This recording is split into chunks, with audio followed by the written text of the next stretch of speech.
अस्सलाम वालेकुम। लेक्चर 87 ठंडा ठंडा लेक्चर 87 स्टार्ट करते हैं। मौसम भी ठंडा है, क्लास भी ठंडी है, पता नहीं फिर वही गल होगी, पानी खड़ा होना है हैं। चलें, पता नहीं जो बच्चे आए हैं वो कश्तियों में बैठ के आए हैं। अच्छा जी, हमने प्रोसेस कॉस्टिंग स्टार्ट किया हुआ था। इसमें मैंने आपको कहा था कि हमारा पर्पज़ इसमें कैलकुलेशन ऑफ प्रोडक्ट कॉस्ट है। प्रोसेस कॉस्टिंग वहाँ लगता है जहाँ पर कॉन्टीन्यूस मैन्युफैक्चरिंग चल रही होती है और स्टैंडर्डाइज्ड प्रोडक्ट्स बनती हैं, तो सेलिंग प्राइस भी स्टैंडर्डाइज हमने रखनी होती है। लेकिन कॉस्ट हम यहाँ पर डिपार्टमेंट वाइज निकालते हैं। अब जैसा कि आपने देखा था, हर प्रोसेस के अंदर कॉस्ट निकल रही होती है। तो लॉसेस की बात की थी कि नॉर्मल लॉस, एक्सपेक्टेड लॉस होता है, ये अनअवॉइडेबल होता है और इसको प्रोडक्ट की कॉस्ट का पार्ट बना दिया जाता है।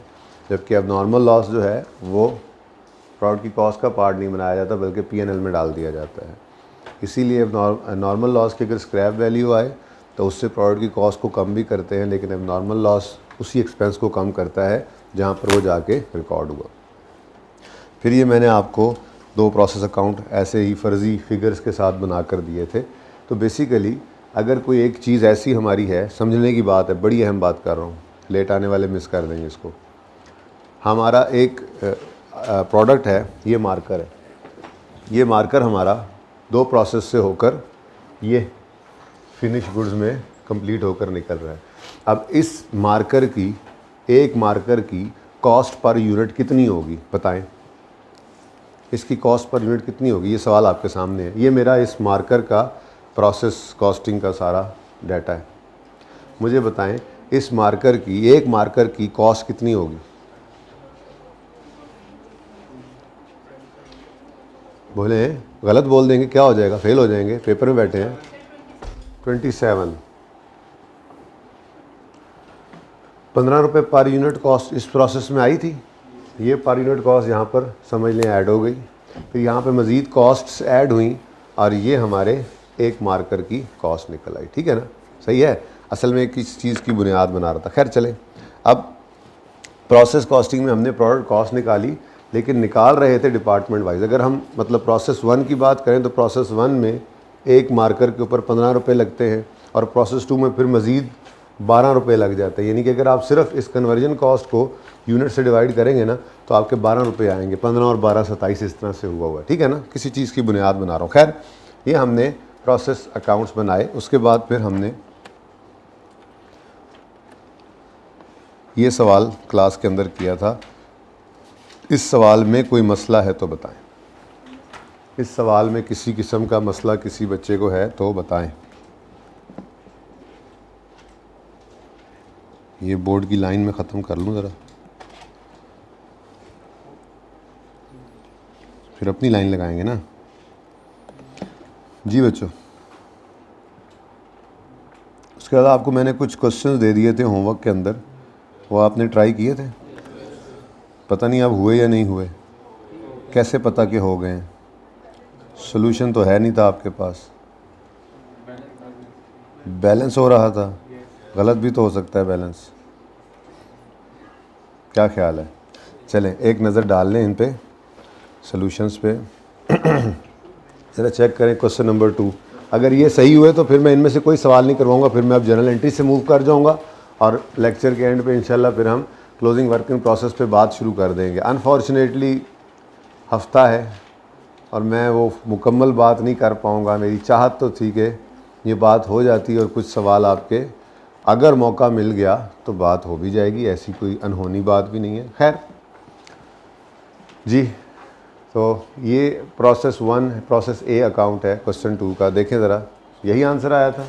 Cost per unit 18.575 per unit ही निकली थी। किसी बच्चे, कितने बच्चों ने ये किया हुआ सवाल ट्राई? सबका यही आंसर आया है। ये अमेजिंग है वैसे मेरे लिए, ये तो मतलब ब्रेकिंग न्यूज़ है जी। चेक मैं कर लेता हूँ किस बच्चे ने नहीं किया ये अटैम्प्ट, क्यों? चलो दो गड़बड़े होगी, तुम तो मारे गए हो फिर। अच्छा, किस बच्चे ने अटैम्प्ट किया था और उसका आंसर सही नहीं आया? अच्छा, गलती क्या है, नज़र आई है कोई? कहाँ पे गलती की? प्रोडक्शन ओवरहेड्स में गलती कर दी थी। ये 140 आवर्स इंटू 60 नहीं किया था। ये प्रोडक्शन ओवरहेड प्लांट के अलग थे और प्रोडक्शन ओवरहेड्स बाकी उसने अलग दिए हुए थे, ऐसे ही है। चलें, ये एक सरप्राइज़ था आपके लिए। प्रोसेस 2 को देखें जी, प्रोसेस बी। ये आपको आ जाएगा हैंड आउट अभी ग्रुप में जी। कॉस्ट पर यूनिट से पता लग जाता है सवाल सही है या गलत है। 21.752 पर यूनिट यही निकली थी। राउंडिंग के डिफरेंस में भी हो, कोई आपने 5-7 लिख दिया, 7-5 लिख दिया हो, ठीक है जी। कितने बच्चों का बिल्कुल मैच कर रहे हैं आंसर? बस, बाकियों ने गड़बड़ कर दी। कितनों का गलत आया? ओके, चेक करें ज़रा क्या मसला है। चेक कर लें चेक कर लें, जल्दी से चेक करें। नदीम, आपने नहीं क्वेश्चंस किए सॉल्व? दूसरा किया था, ये दूसरा है, किया हुआ है नहीं आंसर। ये 20 निकला है जी। फिर ये सवाल करवा दूं ये सवाल?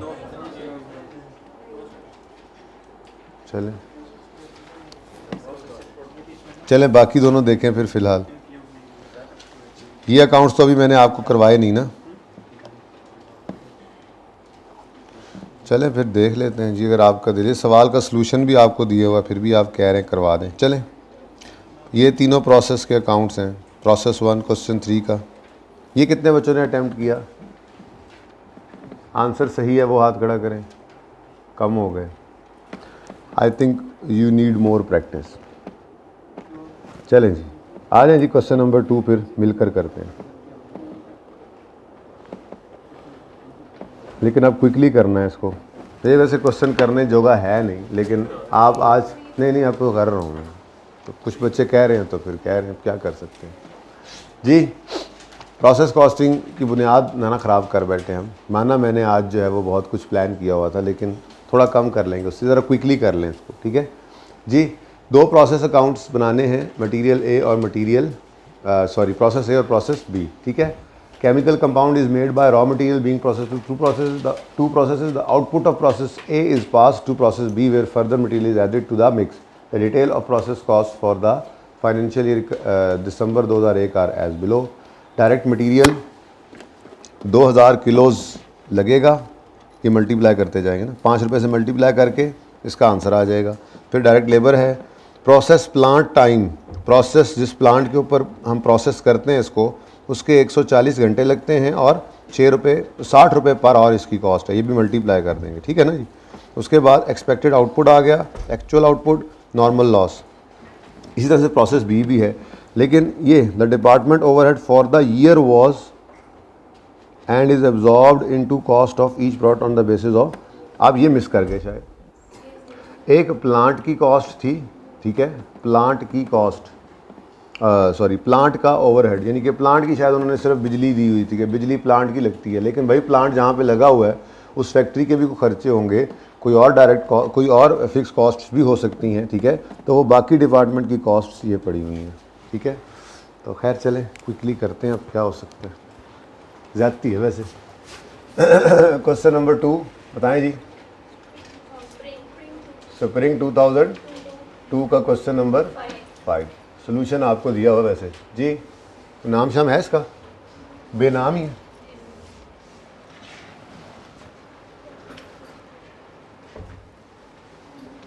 आज तो खुला डुला खेलेंगे, 2 ही प्रोसेस है जी। प्रोसेस 1 2 है या ए भी है? प्रोसेस ए का काम।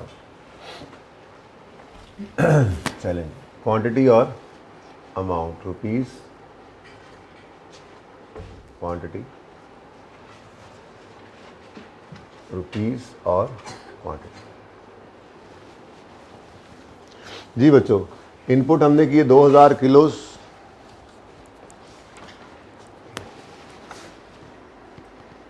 इनपुट क्या किया जी? सबसे पहले इनपुट, चलो क्या लिखा था कल वही लिखवा दो मुझे। इनपुट कॉस्ट लिखी थी, चलो जी। कॉस्ट एडिड तो बाद में, चले मटेरियल डायरेक्ट ही लिखें जी। क्या लिखा है जी? सबसे पहले क्या लिखा हुआ है? Direct material. कितने यूनिट्स हैं? 2000 यूनिट्स या केजीज जो भी हैं, इसको मल्टीप्लाइड बाय 5 कर दो, या ब्रैकेट में कर लो आप बेशक, 2000 इंटू 5 कितना आता है? 10,000 रुपये। ठीक है जी। उसके बाद डायरेक्ट मटेरियल ऐड हो गया, direct labour, process, production overheads plant का और प्रोडक्शन ओवरहेड्स बाकी वाले, बस यही चीज़ें हैं जी। डायरेक्ट लेबर है, सिर्फ लेबर है, लफ्ज़ वही लिख दो अगर आपको नज़र आता है। डायरेक्ट लेबर कितनी गिवन है? फिगर गिवन है, ऐसा ही है। उसके बाद प्रोडक्शन ओवरहेड्स प्लांट वाले, अब ये उसने पर आर दिए हुए थे, ठीक है। तो 140 घंटे लगते हैं प्लांट के, चलता है प्लांट, और हर घंटा 60 रुपये का। तो कितने जी? 140 आवर्स इंटू ₹60 पर आवर, 400। और उसके बाद प्रोडक्शन ओवरहेड्स डिपार्टमेंट के लिखे हुए थे ना उसने, मतलब डिपार्टमेंट ओवरहेड्स, तो 6840 है। और वो डायरेक्ट लेबर की बेस पर, डायरेक्ट लेबर कॉस्ट कितनी है जी? 7200 जमा 4200, टोटल कितना बनता है इसका? डायरेक्ट कर लेंगे ना इसकी बेस पर 11,000, तो इस बेस के ऊपर हमने बांटना था। ठीक है जी। तो 68 कितना जी टोटल? 6840 जी। इस डिपार्टमेंट की लेबर कॉस्ट है 7200 और टोटल है 11,000। कितना जी? 11,400 जी, बोले 4320। और को कॉस्ट? इतना आसान सवाल है, जाने कराओ जी। 2000 केजीज या जो भी यूनिट्स जो भी हैं, लीटर्स मीटर्स, 29920। चलिए देखते हैं जी अब जी। क्वांटिटी में आर्स, मैं समझा नहीं ये बात बेटा। उसने कहा है कि प्लांट जो है वो इतने घंटे चलता है और उन्होंने कॉस्ट पर आर दी हुई है, सिंपल। तो कितने घंटे इस प्रोसेस में प्लांट कितने घंटे चलता है? 140 घंटे। और हर घंटे में बिजली कितनी लगती है मिसाल के तो उस प्लांट पे 60 रुपये। तो टोटल कितनी कॉस्ट बन गई? ठीक है, इसका यूनिट से कोई ताल्लुक नहीं। अच्छा जी, नॉर्मल लॉस, वो कह रहा है एक्सपेक्टेड आउटपुट 80% ऑफ इनपुट है। तो इसका मतलब क्या हुआ? इसका मतलब नॉर्मल लॉस इज 20%। ठीक है जी। तो हम अपनी तरतीब पर नॉर्मल लॉस ही निकालते हैं पहले, ठीक है। नॉर्मल लॉस 20% है। नॉर्मल लॉस, इनपुट कितना है जी? इनपुट 2000, इसका 20% 400 किलोज या यूनिट्स जो भी है, जो भी आपकी क्वांटिटी चल रही है। भाई लाल मार्कर निकाल दो, नीला मार्कर भी नहीं। नीला तो इसमें पड़ा है, लाल नहीं पड़ा हुआ मेरे ख्याल से, है ही नहीं जी। चले जी, लाल मार्कर नहीं है भाई, बोल दो उन्हें। अब इसको हमने स्क्रैप पर रिकॉर्ड करना है। अगर स्क्रैप वैल्यू सवाल में ना गिवन हो तो यहाँ पर सिंपल, यानी वो माइनस नहीं करेंगे कॉस्ट पर यूनिट निकालते हुए, ठीक है। अच्छा, ये तरीका जो है ना, ये फार्मूला वाला, ये जो एक लाइन में निकल रहा है, ये आज अब टाइम नहीं है, वरना आज ही बदल जाना था। जब वर्क इन प्रोसेस आता है ना, तो ये इतनी सिंपल चीज़ नहीं रहती है। फिर EPU, इक्विवेलेंट प्रोडक्शन यूनिट्स निकालने पड़ते हैं। मेरा दिल है कम से कम आज इक्विवेलेंट प्रोडक्शन यूनिट्स निकालना सिखा दूं, ताकि मंडे को फिर हम क्लोजिंग वर्क इन प्रोसेस और ट्यूसडे को ओपनिंग क्लोजिंग दोनों ले लें। खैर चले, ये हो गया जनाब। स्क्रैप गिवन तो नहीं? स्क्रैप गिवन है कितना? 0.5 रुपीज़। तो 400 यूनिट्स या केजीज जो भी हैं, इसको ₹0.5 पर यूनिट या पर केजी के हिसाब से, ये पर केजी के हिसाब से, ठीक है जी। तो 200 रुपये आ गए। लो जी 200। उसके बाद एक्चुअल आउटपुट होगा, एक्चुअल आउटपुट। लेकिन ये प्रोसेस ए का आउटपुट है जो कि ट्रांसफ़र होगा ट्रांसफर्ड टू प्रोसेस बी जी। अब वो कितना है? वो भी उसने 80% कहा था, तो हम 2000 का गिवन है, अच्छा गिवन है, अच्छा वो उसने एक्सपेक्टेड आउटपुट दिया था। I am sorry actual output कितना है जी? 1400 किलो एक्चुअल आउटपुट आ गया। 14 और 4 ओ एबनॉर्मल लॉस आ गया जी, वही साइड हैवी लग रही है, ऐसे ही है 2000। और यहाँ पर फिर देखते हैं, तो पहले क्वांटिटी स्केड्यूल हम पूरा करते हैं हमेशा, ये क्वांटिटी स्केड्यूल है हमारा, क्वांटिटीज़ पहले पूरी कर लेते हैं, ठीक है। तो 2000 1800 माइनस किया तो 200, ये क्या आ गया जी हमारे पास? Abnormal loss. ये बैलेंसिंग मैंने केजीज़ में निकाला, यानी क्वांटिटी मैंने बैलेंसिंग निकाल ली, ठीक है। अब मुझे क्या चाहिए? ये दोनों कॉस्ट्स, ओके। तो कॉस्ट पर यूनिट का फॉर्मूला है वेरी सिंपल, अभी तक तो बहुत सिंपल, स्टेप बाय स्टेप सीखते गए, कोई छुट्टी ना की, बारिश वाले मौसम में भी आ गए, तो ये सिंपल ही रहेगा सारा टॉपिक एंड तक। एक छुट्टी कर ली तो फिर काम हो गया। Working number 1 cost per unit निकालेंगे हम जी। इसके लिए मैंने क्या फार्मूला, अंग्रेज़ी में बोलना है फार्मूला, मतलब जो फार्मूला है total cost of input. Total cost of input कितनी है? ₹29920। अगर कोई स्क्रैप गिवन है तो माइनस कर दो, गिवन है तो माइनस रुपीज़, इसने आकर कॉस्ट को कम कर दिया। जब यूनिट्स डिवाइड करेंगे तो पर यूनिट भी कम ही हो जाएगी, ठीक है। स्क्रैप ने आके ये हो तो आता है, लेकिन नॉर्मल लॉस के यूनिट्स लाजमी हमने माइनस कर देने होते हैं, यानी कि नॉर्मल लॉस वाले यूनिट्स हम नहीं लेते। प्रोडक्ट की कॉस्ट, गुड यूनिट्स की कॉस्ट नॉर्मल लॉस की कॉस्ट भी बियर कर रही होती है, तो स्क्रैप के आने से बस ये थोड़ी सी कॉस्ट कम हो जाती है, ओके जी। यूनिट्स इनपुट कितने थे जी? 2000 केजीज या यूनिट केजीज हैं, और कितने नॉर्मल लॉस हो गए? 400 केजीज नॉर्मल लॉस हो गए। तो आंसर क्या आ गया जी? रुपीज़ 575 पर केजी। अब ये कॉस्ट पर यूनिट आ गई, ये कॉस्ट पर यूनिट आप इधर चार्ज कर दें। इतना आसान सवाल था, इनटू ₹18.575 वर्किंग 1। और ऐसे ही 200 एबनॉर्मल लॉस वाले भी, जिन्होंने यहाँ से क्रेडिट होकर पीएनएल में डेबिट होना है, और कोई स्क्रैप है तो वो वहाँ पर फिर उस पीएनएल को कम करेगी, ठीक है ना। ओके, जैसे डिस्पोजल आप रिकॉर्ड किया करते थे, ये इस तरह की एंट्री बन जाती है, यहाँ से क्रेडिट होकर पीएनएल में डेबिट होगा, लेकिन अगर कोई स्क्रैप आ गया तो वो डेबिट थोड़ा सा कम हो जाएगा, कुछ कैश आ जाएगा और बाकी लॉस जी। 18.575। भाई मेरे क्या सवाल करवा दिया आप लोगों ने मुझसे, क्या मेरा टाइम ज़ाया करवा दिया आप लोगों ने जी। बोलें। 26005 15। चलें, अच्छा है, थोड़ा पक्का हो जाएगा, और क्या जी। टोटल 2920। अब ये आउटपुट जो है अगले प्रोसेस का इनपुट बनेगा, उन्होंने सवाल में भी लिखा हुआ है, ठीक है। तो नेक्स्ट प्रोसेस आ जाता है जी हमारा रुपीज़ क्वांटिटी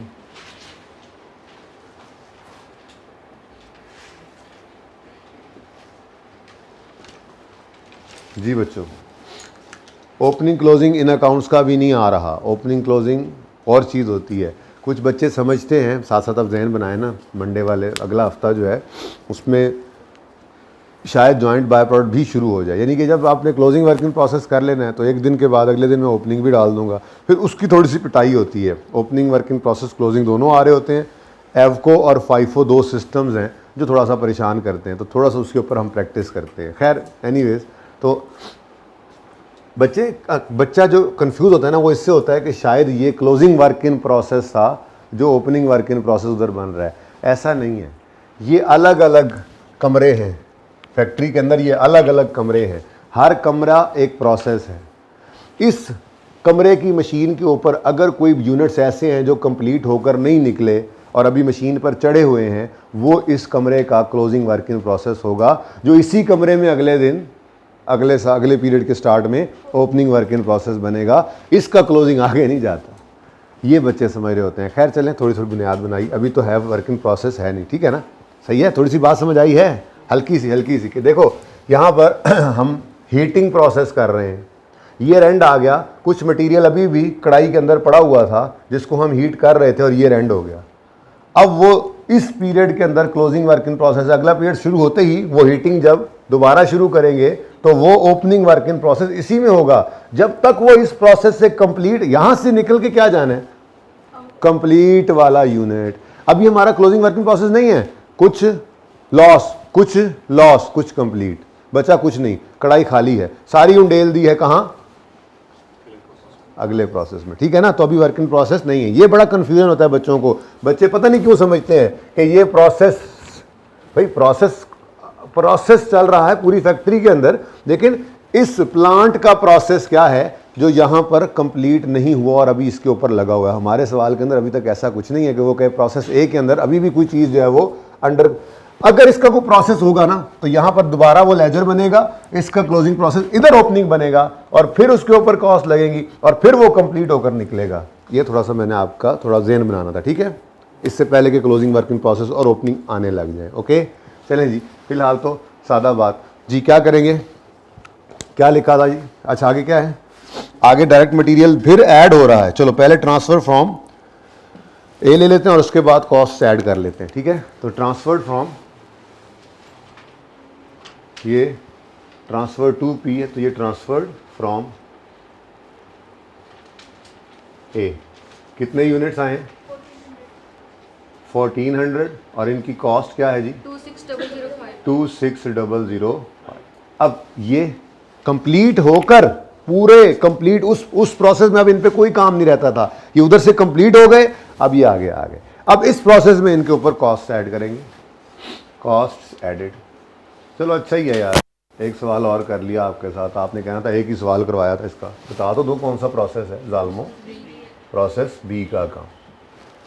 आराम सुकून से आज एंट्रीज करते हैं जी, और फिर EPU इंशाल्लाह सीख लेंगे अगर वक्त बच गया तो। जी कॉस्ट ऐड कराएं जी। जी कॉस्ट में क्या ऐड करना है, डायरेक्ट मटेरियल में फिर केजीज ऐड हो गया, अच्छी बात है, कोई मसला नहीं। डायरेक्ट मटेरियल कितने केजीज, फिर 1400 केजीज ऐड हो गए। अच्छा तो 1400 और हर एक 12 रुपये का, यहाँ पर 16800। Next 4200 labour, process plant 80 into 72.5 और फिर वो वाली कॉस्ट भी आ जाएगी। जी बताओ, डायरेक्ट लेबर 7200, 72 आप लोगों ने बोला, 4200 जी। नेक्स्ट प्रोडक्शन ओवरहेड्स कौन से वाले, प्लांट वाले जी, प्रोडक्शन ओवरहेड्स प्लांट। अब कितने यूनिट, कितने आवर्स चला, 80 आवर्स और हर आवर के 72.5 जी, 5800। उसके बाद बाकी के प्रोडक्शन ओवरहेड्स हैं, डिपार्टमेंटल या जो भी उसने नाम लिखा हुआ है। अब वो जनाब 6840 हैं, उनको हमने बांटना है 11,400 की बेस पर। और इस डिपार्टमेंट की लेबर कॉस्ट कितनी है, 4200 जी, 2520। इसमें गेन आया था, लॉस आया था, अच्छा चलो ज़हनी तौर दे देते आ रही है जी। टोटल कितने हो गए, नहीं ये 2800 हो ही जाएगी वैसे कॉस्ट जी, 2800 और यहाँ पर 55325। ठीक है जी, डबल अंडरलाइन हम नहीं करते होते अनलेस के कंफर्म हो जाए कि बैलेंस ही आया है, ठीक है। उसके बाद नॉर्मल लॉस है जिसको हम स्क्रैप पे रिकॉर्ड करते हैं। रेड मार्कर नहीं है आज मेरे पास, माजरत गुजारा करें। तो वो कहता है एक्सपेक्टेड आउटपुट 90% ऑफ इनपुट है, तो इसका मतलब एक्सपेक्टेड लॉस 10% ऑफ इनपुट है, ठीक है।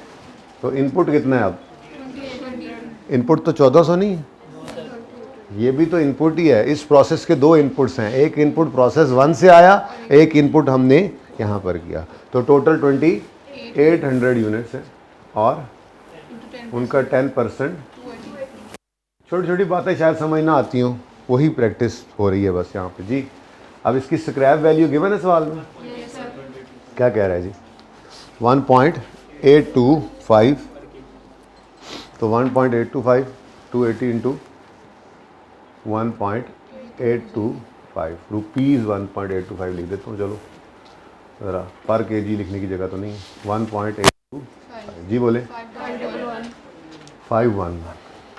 उसके बाद एक्चुअल आउटपुट, अब यहाँ से ये ट्रांसफ़र हो जाएगा फिनिश गुड्स इन्वेंट्री में, ठीक है।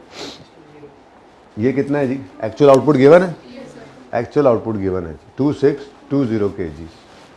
अच्छा मटेरियल लगता है आ गया 2620 kgs। तो गौर फरमाएं, तवज्जो फरमाएं, ध्यान से देखें। 2800 डेबिट साइड पे पड़ा है और क्रेडिट साइड पर कितना आ रहा है टोटल? ओ माय गॉड, गड़बड़ होगी ना। 55,325 थोड़ी सी ज़रा जी बच्चों, 2800 आ रहा था, इधर कितना आ गया 29 एग्जैक्ट 2900 आ गया। अब क्या करेंगे, अब बैलेंसिंग फिगर जो है वो दूसरी तरफ ले जाए। ले जी, कितना है जी बैलेंसिंग? ओनली 100। इस 100 को इधर लिखो, एब नॉर्मल गेन, बैलेंसिंग फिगर 100। और अब यहाँ पर 2900 लिखो, कॉस्ट पर यूनिट की जगह भी बना ही लो 20। लो क्लोज हो गया ये। देखो पहले मैंने अगेन क्या किया, एक प्रोसेस है ना जी, प्रोसेस कॉस्टिंग करने का भी एक प्रोसेस हमने बना लिया, ठीक है ना। अब पहले क्या कर रहे हैं हम, हर दफ़ा क्वांटिटी स्केड्यूल पूरा कर लेते हैं। पहले हम क्वांटिटी पूरी कर लेते हैं अपने लेजर में, उसके बाद फिर कॉस्ट निकालने की तरफ जाते हैं। तो क्वांटिटीज़ मेरी पूरी हैं जी, क्वांटिटीज़ ये देखो इधर कुछ भी नहीं है, 2900 एज इट इज़, यही तो टोटल ज़्यादा हुआ था। अब क्वांटिटी स्केड्यूल हमारा बराबर है। अब क्या रह गया, और इन दोनों के लिए हमें क्या चाहिए, कॉस्ट पर यूनिट। तो working number 2, cost per unit आ गई जी। टोटल कॉस्ट इनपुट की ₹55,325 और स्क्रैप की वैल्यू निकाल दो इसमें से। उसके बाद टोटल इनपुट यूनिट्स 2900 है, यूनिट्स नहीं केजीज थे ना, हाँ 2800 केजीज, और नॉर्मल लॉस के केजीज ₹0 पर केजी। तो 2620 केजीज जो हैं इनको ₹21.751 पर केजी पर रिकॉर्ड कर लो। वर्किंग नंबर 2 से ये दिया जी 56,988 और इधर 100 को ₹21.715 पर केजी। अब क्या लिखना है जी, वर्किंग 2 से जो आया, आप भी फिर लिखने लग जाते हैं खाम में जी। 2175 टोटल करें ज़रा डेबिट साइड का 57500, इधर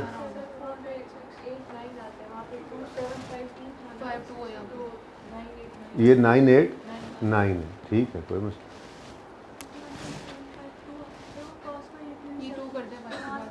ये 2 कर दूँ तो फिर उधर भी 2 कराएं,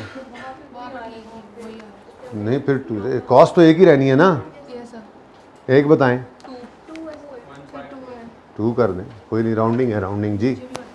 जी बेटा अब 57,500, बाकी अगर एक आध रुपये का फ़र्क आ जाए तो वो फ़र्क नहीं होता, वो राउंडिंग ही होती है। खैर है कोई बात नहीं, नज़र भी आ रहा होगा आपको। अच्छा यार ये उसी वजह से हुआ, वो जो मैंने एंड वाला डेसिमल छोड़ा था, कुछ भी नहीं होता उससे, ठीक है प्लांट आर को हमने क्यों नहीं लिया? जी। प्रोसेस 1 में प्लांट आर को हमने नहीं लिया।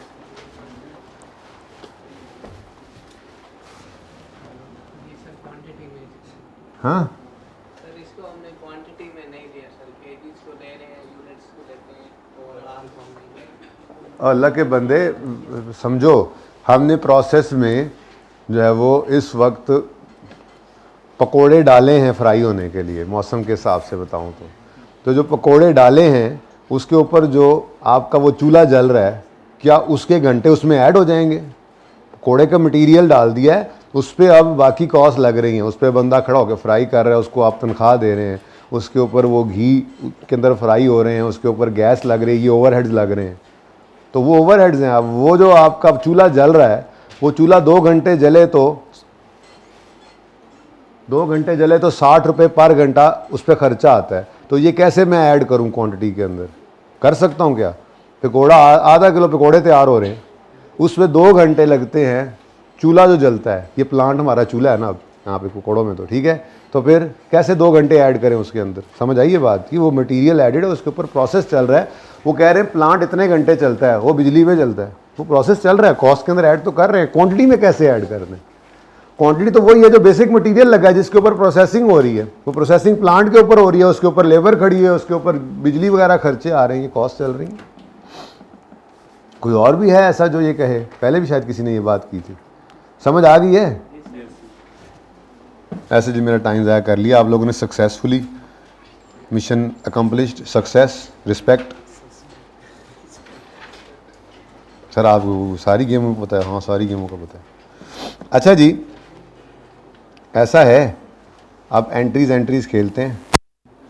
ये प्रोसेस अकाउंट भी मांग लेता है, जर्नल एंट्रीज भी मांग लेता है, ठीक है जी, सवाल के अंदर। तो हमें सारे काम ही सीखने हैं।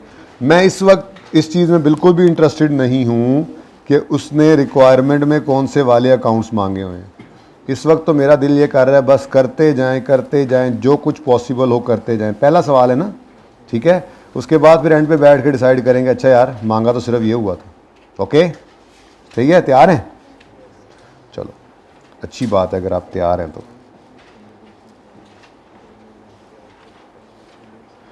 लो जी, इतना आसान काम है, इतना आसान काम है कि आपको क्या बताऊं। रहने दें, छुट्टी कर लें सर, इतना भी आसान नहीं है। पहली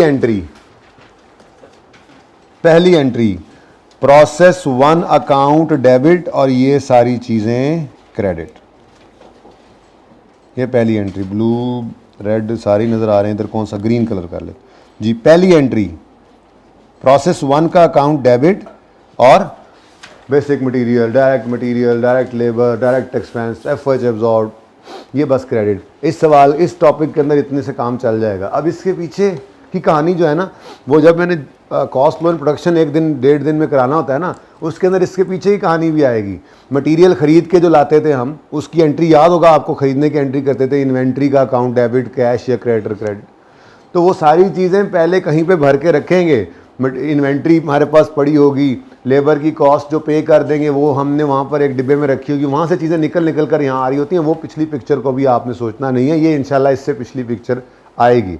इससे अगली पिक्चर भी आपने फाइनेंशियल अकाउंटिंग में पढ़ी हुई है, जब फिनिश गुड इन्वेंट्री में चीज़ पहुँच जाती है। ये जब फिनिश गुड इन्वेंट्री पहुँच जाती है तो उसके बाद आप उसको सेल करते हैं, तो cash debit sale credit, cost of sale debit, finish good inventory credit. वहाँ पे वो कहानी भी आपने पढ़ी हुई है। ये कहानी मटेरियल के हद तक आपने पढ़ी हुई है, बाकी लेबर ओवरहेड्स की भी समझाऊंगा जब कॉस्ट लोन प्रोडक्शन पे जाएंगे। फिलहाल दरमियाना हिस्सा हम देख रहे हैं, ठीक है, हमारी फैक्ट्री से रिलेटेड ज़रा जो प्रोसेस कॉस्टिंग है उसमें जो एंट्रीज होनी है वो मैं करवा रहा हूँ। इसलिए आपने फिलहाल ये नहीं सोचना बेसिक मटेरियल डेबिट कब हुआ था, कैसे हुआ था जो आप उसको क्रेडिट कर रहे हैं, ये लेबर डेबिट कैसे हुई थी जो आप क्रेडिट कर रहे हैं, ये एफओएच एब्जॉर्ब्ड होते हैं, बेसिकली एफओएच कंट्रोल अकाउंट से निकल कर आते हैं। ये सारी बातें इंशाल्लाह कॉस्ट लोन प्रोडक्शन के अंदर आएंगी। फिलहाल आपने ये नहीं सोचना इससे पीछे क्या था और इसके बाद क्या है। फिलहाल बिल्कुल सिंपल तरीके से प्रोसेस कॉस्टिंग के चैप्टर की एंट्रीज देखें तो ये एंट्री पहली आ गई। प्रोसेस का अकाउंट डेबिट और रिस्पेक्टिव अकाउंट्स क्या हो रहे हैं, क्रेडिट। तो पहली एंट्री क्या बनेगी हमारी, प्रोसेस 1। मैं एंट्री का तरीका भी बताऊंगा। हम ये सारे अकाउंट क्रेडिट लिखकर और बैलेंसिंग ये डेबिट डाल दिया करें, क्योंकि इकट्ठी अमाउंट आनी है ना। तो बहरहाल प्रोसेस 1 का account debit, basic material, raw material, labour, direct expense, FOH absorb, ये सारे के सारे क्रेडिट। पहली एंट्री ये होगी। टेक्निकल अल्फाज भी इस्तेमाल करने लग जाएंगे, पहले ज़रा चलना तो सीख लें, ठीक है। दूसरी एंट्री जनाब जो आपकी हुआ करेगी वो ये होगी। अब देखो जर्नल एंट्रीज रुपीज़ के साथ होती है ना, हम फाइनेंशियल अकाउंटिंग कर रहे हैं ना, जर्नल एंट्रीज रुपीज़ के साथ होती हैं, क्वांटिटी के साथ नहीं करते हैं ना, ठीक है जी। नंबर 2 ये एंट्री होगी। अब ये एंट्री क्या हो रही है आप बताएं। ये वाला अकाउंट क्रेडिट और उसके अगेंस्ट ये वाला अकाउंट डेबिट। तो एंट्री बनी process 2 account debit, process 1 account credit. 2 entries हो गई। तीसरी एंट्री नॉर्मल लॉस की किया करेंगे। अब इसकी एंट्री क्या है, ये वाला अकाउंट क्रेडिट, अब नॉर्मल लॉस का अकाउंट आर्जी तौर पर ओपन कर लेंगे। नॉर्मल लॉस कहीं नज़र नहीं आना, लेकिन एक समझ लें बास्केट है जिसके अंदर हमने ये ख़राब यूनिट्स फेंकने हैं, जहाँ से कबाड़िया उठा के ले जाएगा, ये समझ लें नॉर्मल लॉस का अकाउंट है। ओके, थोड़ी देर के लिए, फिर इंशाल्लाह एंड करते हैं इसको, ठीक है। यहाँ से तो निकालो ना, आगे जहाँ पे गया उसका देख लेते हैं, ठीक है। तो फिर work in process 1 account, process 1 account credit, इसको वर्क इन प्रोसेस अकाउंट कहते हैं, ठीक है ना। हाँ, वर्क इन प्रोसेस में कंप्लीट चीज़ें आगे चली जाती हैं और प्रोसेस वाली प्रोसेस पढ़ लेंगे, लेकिन वो अभी आज हमारा आया नहीं, ठीक है। तो work in process 1 account credit और नॉर्मल लॉस का अकाउंट डेबिट, ठीक है। और चौथी एंट्री क्या आएगी, मादत के साथ पहली दफ़ा इस सवाल के अंदर क्या आ गया था, गेन। तो ये एंट्री क्या हो रही है, लेजर आपको एंट्री खुद ही समझा देता है। प्रोसेस 1 का अकाउंट डेबिट और अब नॉर्मल गेन का अकाउंट क्रेडिट। ऐसे अब नॉर्मल लॉस होता तो इस तरफ आ रहा होता, उसकी एंट्री करते प्रोसेस का अकाउंट क्रेडिट, अब नॉर्मल लॉस का अकाउंट डेबिट, ठीक है। ये 4 एंट्रीज हर प्रोसेस अकाउंट के अंदर आएंगी लाजमी, ठीक है। कर लें ये 4 एंट्रीज, क्या ख्याल है, फिर आगे बढ़ते हैं। काम ना कर लें ज़रा सा ना, सेट कर लेते हैं अपना।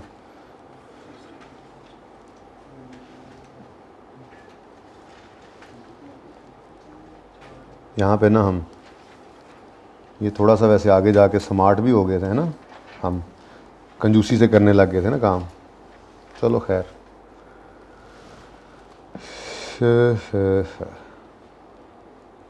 कितनी कितनी एंट्रीज, कितनी कितनी जगह बनेगी, मेरे ख्याल में तो कोई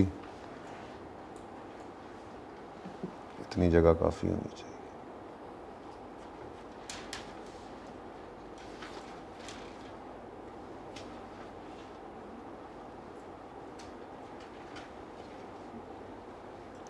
मैं ज़रा तैयारी कर रहा हूँ, तैयारी समझ रहे हैं ना आप, समझ तो आप गए होंगे कि आगे फिर मैंने कर लेना कॉपी पेस्ट। ये लाइनें आपको लगाने की ज़रूरत नहीं है, आपको इसलिए मैं ये लगा कर दे रहा हूँ ताकि थोड़ा सा नशका आपके बन जाए।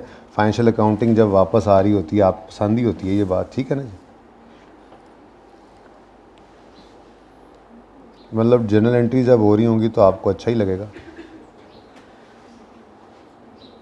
चलें जी, मेरा तो जी काम हो गया तैयार। ये जी मेरा जर्नल है और आपका कर्नल है। थोड़ा सा आगे बढ़ गया है, माफ़ी दे दें।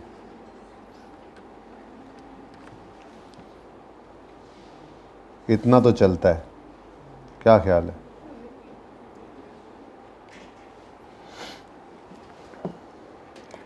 चलें जी, मैं तो कहता हूँ एंट्रीज़ में क्या रखा है ये तो आप खुद भी कर सकते हैं, क्या ख्याल है। छोड़ें आगे चलें, कुछ और करते हैं, क्या ख्याल है। नहीं, ओह ज़्यादा नहीं छेड़खानी करनी, चलो अच्छा जी शुरू करें जी काम।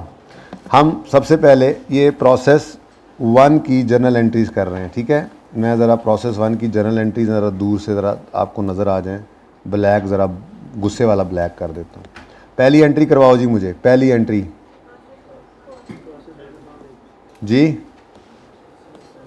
बोलो बोलो, कोई नहीं है, बोलो। इधर डेबिट इधर क्रेडिट, डेबिट और क्रेडिट जी। तो पहली एंट्री ये अकाउंट डेबिट, जो भी ऊपर पड़ा है ये वाला अकाउंट डेबिट और रिस्पेक्टिव अकाउंट्स क्रेडिट, ठीक है। तो वर्क इन प्रोसेस मैं बोलूँगा, work in process account 1, work in process, बल्कि वर्क इन प्रोसेस 1 अकाउंट, ये ज़्यादा बेहतर है। ऐसे लिखा करेंगे, work in process A account, work in process फलां जो भी होगा, ठीक है। तो वर्क इन प्रोसेस 1 का अकाउंट डेबिट, अभी मैं फिगर नहीं लिख सकता, आगे बस जो लिखा हुआ है वह चुप करके लिखते जाओ। बेसिक रॉ मटेरियल कितना जी, 6000 से। फिर जी डायरेक्ट मटेरियल 8500। फिर जी डायरेक्ट वेजेस, सर इतना आसान काम है हम खुद ही कर लेते, नज़र आ रहा है मुझे जैसे आपने मुझसे दूसरा सवाल करवाया है ना क्लास के स्टार्ट में। Direct wages 4000। उसके बाद डायरेक्ट एक्सपेंसेस, इस सवाल में थे जी डायरेक्ट एक्सपेंसेस भी, ये नज़र आ रहा है सारा। 6000, 8500, 4000, 1200 और 3000 क्या है, ये आपके FOH है, प्रोडक्शन ओवरहेड्स। FOH ही लिख लें बस, फैक्ट्री ओवरहेड्स कितने जी, 3000, ठीक है जी। अब ये सब आ गया। अब बैलेंसिंग आपने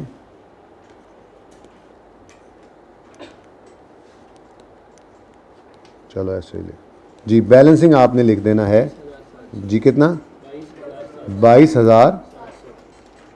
ये क्या वैसे 22,700 आ रहा है, 23,000 वो ये डलने के बाद एंड वाली फिगर आ रही है ऊपर 22,700, ये अगर आप गौर फरमाएं तो, ठीक है जी। तो पहली एंट्री डन जी। दूसरी एंट्री,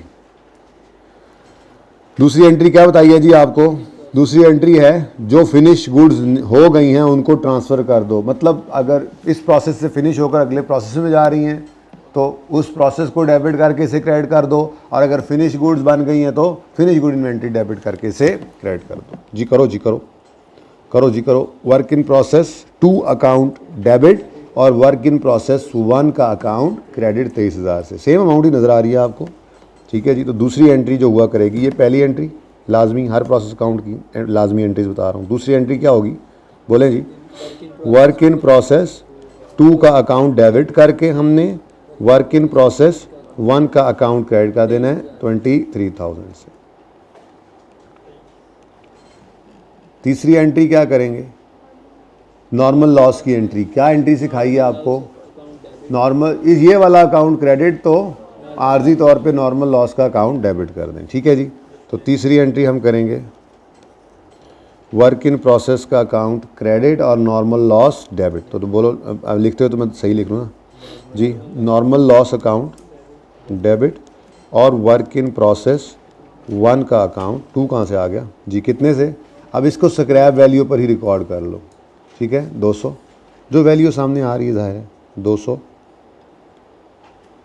और उसके बाद एबनॉर्मल गेन आ गया, कोई बात नहीं, वर्क इन प्रोसेस 1 का अकाउंट डेबिट, एबनॉर्मल गेन का अकाउंट क्रेडिट। तो वर्क इन प्रोसेस 1 का अकाउंट डेबिट और एबनॉर्मल गेन का अकाउंट क्रेडिट। उसने कुछ अकाउंट्स भी मांगे हुए, मैं वो भी नहीं देख रहा, देखी जाएगी। फिलहाल तो बस सब कुछ जो मुमकिन हुआ करा डालूंगा इंशाल्लाह, ठीक है जी। लो जी, ये मैं आपको बताता चलूँ कि ये जो एंट्रीज़ हैं ये हर प्रोसेस अकाउंट के अंदर होनी है, तो मैंने इसीलिए ये पक्की पक्की जगह ऐसे बना दी।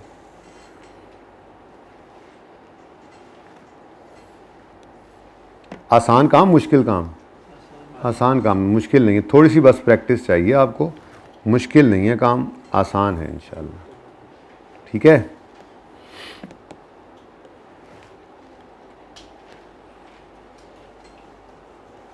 चलें जी, अब अगला करें आप जल्दी से, लेकिन जल्दी से बेटा, ये अब सिर्फ आपके पास 1 मिनट होगा, 1 मिनट में आपने अगले प्रोसेस की एंट्रीज़ करनी है।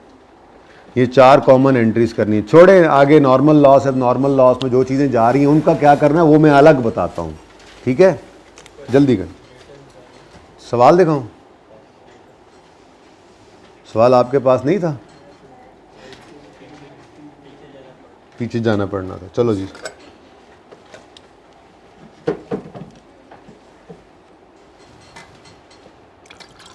क्या जल्दी कर लो यार, मेरा दिल है कम से कम इक्विवेलेंट प्रोडक्शन यूनिट का नाम तो ले लूँ, नाम ही काफ़ी है।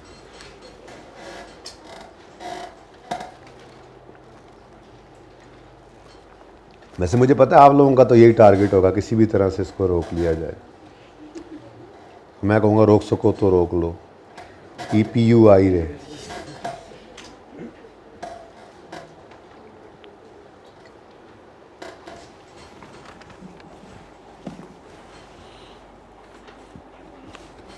हो गया ना यार, इतनी जल्दी पार्ट 2 शुरू करना है आपने? कर लें।